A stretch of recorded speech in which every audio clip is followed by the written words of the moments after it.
Assalomu alaykum, hurmatli talabalar.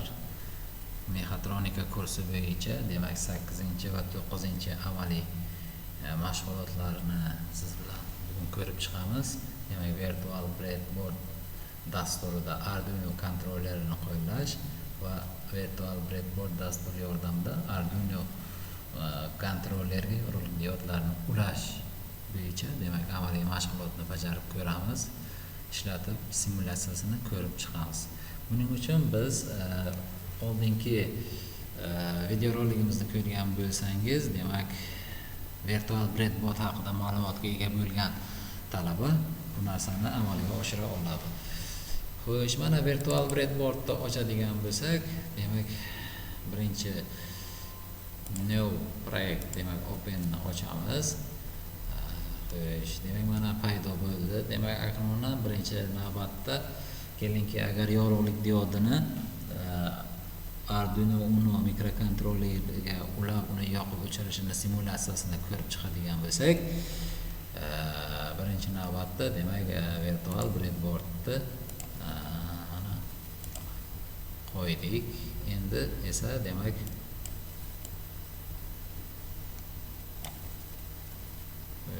mana yorug'lik diodini quladik. Tak, rezistor ham qo'yamiz, mayli.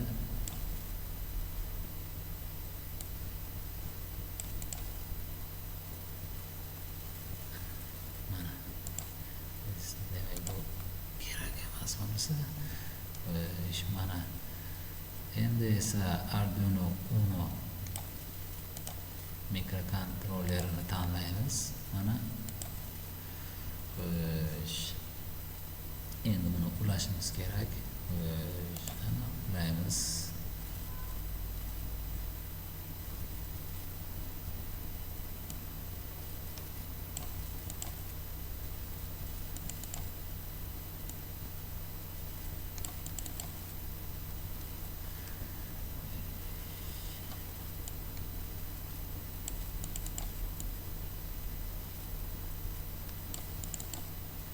Mana ulab chiqdik. Endi keyingi bosqichimiz bu chap tomondagi panellardan foydalanib bo'ldik. Mana bitta mikrosxema tayyorladik. Arduino Uno yordamida, demak, bitta yorug'lik diodini simulyatsiyasini ko'rishimiz kerak. Buning uchun biz, demak, mana kompyuterning o'ng tarafidagi new project da, demak, edit java source project deganni bosamizda va bu yerda, demak, mana oynacha paydo bo'ldi va okni bosamiz. Demak, mana shunday bo'ldi. Xo'sh, shundan so'ng yana shu paydo bo'lgan faylchani, demak, yana add new java core file deymiz. Demak, faylni yarat deymiz. Mana faylni yaratdi. Xo'sh, mana endi bundan so'ng mana bu yerdagi oynani ikkiga ajratishimiz kerak. Chunki birinchi tuzgan sxemamiz bilan kod qismini birlashtirib, uni ishlashini ta'minlash maqsadida. Xo'sh, ana endi, demak, mana virtual breadboardni mana bu yerda tashlaydigan bo'lsak, mana tuzgan sxemamiz kelib tushdi. Xo'sh, demak, mana bu yerda, demak, kodni endi kirgizishimiz kerak hozir. Xo'sh,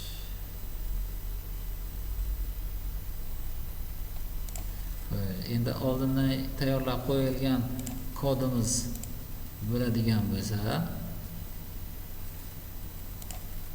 amaliy mashg'ulot deydi. Demak, mana kopirovat deymiz. Mana kod qismini kopirovat qildik. Virtual breadboardga keldik. Mana tashladik. Xo'sh, mana agar kodni ko'radigan bo'lsak,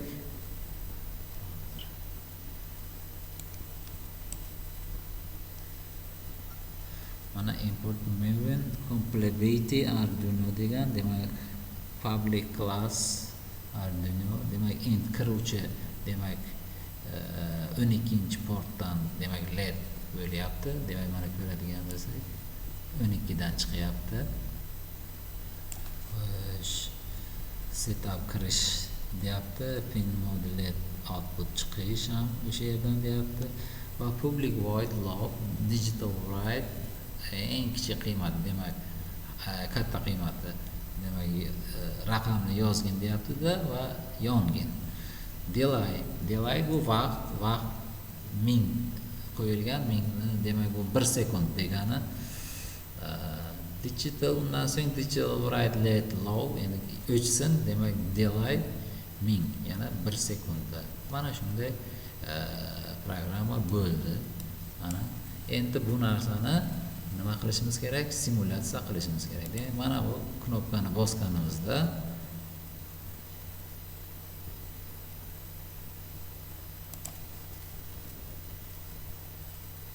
mana yonib o'chyapti.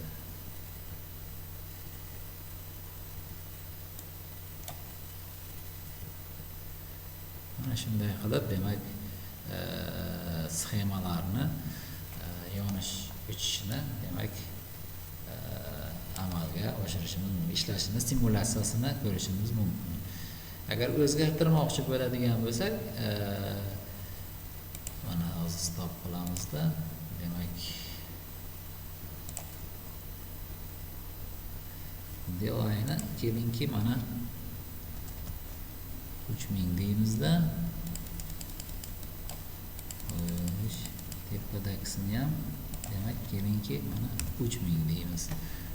Mana buni simulyatsiyasini bosib playni bosadigan bo'lsak,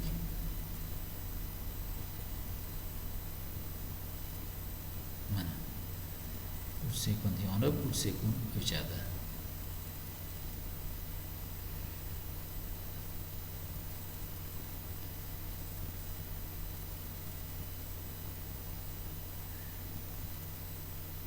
Mana shunday qilib demak sxemalarni simulyatsiyasini tayyorlashimiz mumkin ekan. Mana sizlar bilan 8 va 9 amaliy mashg'ulotimizni bajarib ko'rdik. Savollar bo'lsa marhamat Telegram yoki modulda telefon orqali so'rashingiz mumkin. E'tiborlaringiz uchun rahmat. Shu bilan demak mashg'ulotimiz tugadi. Sog' bo'linglar.